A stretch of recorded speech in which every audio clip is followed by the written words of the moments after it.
Imagine your skin being as fragile as a butterfly's wing. That's the reality for individuals living with epidermolysis bullosa, a rare skin disorder.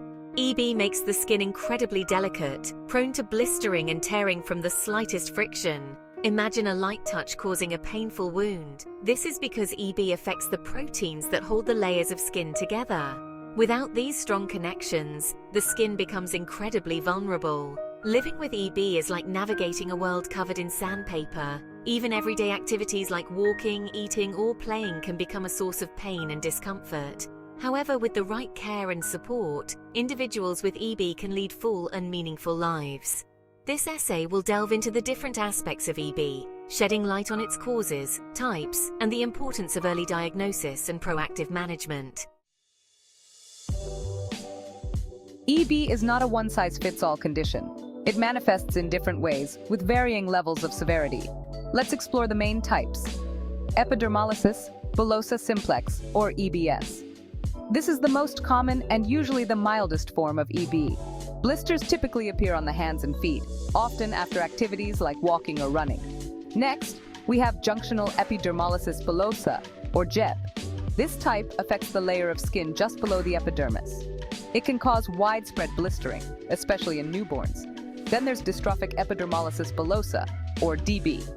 DEB is characterized by blisters that heal with scarring, sometimes causing fingers or toes to fuse together.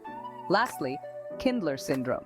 This rare form of EB makes the skin highly sensitive to sunlight, leading to blistering and redness. Each type of EB presents unique challenges, and understanding the differences is crucial for proper diagnosis and treatment. At its core, EB is a genetic disorder. This means it's caused by mutations or changes in certain genes. These genes provide instructions for making proteins that hold the skin layers together. Think of genes like blueprints for building a house. If the blueprints have errors, the house won't be structurally sound. Similarly, mutations in EB genes disrupt the skin's ability to stay intact, leading to fragility and blistering. EB can be inherited from one or both parents, depending on the specific gene mutation. Genetic testing can help determine the type of EB and the likelihood of passing it on to future generations. Section 4. Who is at risk?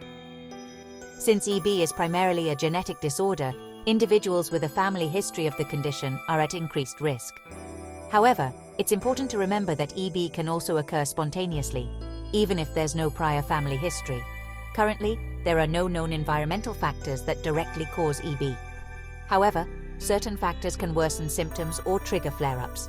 These include friction, rubbing or scratching the skin can easily cause blisters. Heat and humidity. Warm temperatures can make the skin more prone to blistering. Certain foods, some foods like citrus fruits or spicy dishes, can trigger outbreaks in some individuals. Understanding these triggers is crucial for individuals with EB to manage their condition effectively. Section 5. Navigating life with EB. Prevention and precautions. While there's no cure for EB, there are many ways to manage the condition and improve quality of life. Prevention focuses on minimizing skin trauma and avoiding triggers. Here are some precautions individuals with EB can take. Wear loose-fitting, soft clothing. This reduces friction against the skin. Protect the skin from the sun. Use sunscreen. Wear protective clothing and seek shade. Keep the skin cool and dry. Avoid hot baths or showers and use gentle, fragrance-free cleansers. Early diagnosis is crucial for managing EB effectively. If you suspect you or your child may have EB, consult a dermatologist or geneticist for proper diagnosis and treatment. Section 6. Hope on the horizon. Living with EB can be challenging, but there's always hope for a brighter future. Researchers are constantly working to develop new treatments and therapies to improve the lives of individuals with EB. Current research focuses on gene therapy. This involves replacing faulty genes with healthy ones to correct the underlying genetic defect. Protein replacement therapy. This aims to provide the skin with the missing proteins it needs to stay strong. Stem cell therapy. This involves using stem cells to regenerate healthy skin tissue. While these treatments are still in development, they offer a beacon of hope for a future where EB is no longer a debilitating condition. Until then, continued awareness, research, and support are vital for improving the lives of those affected by this rare and challenging disorder.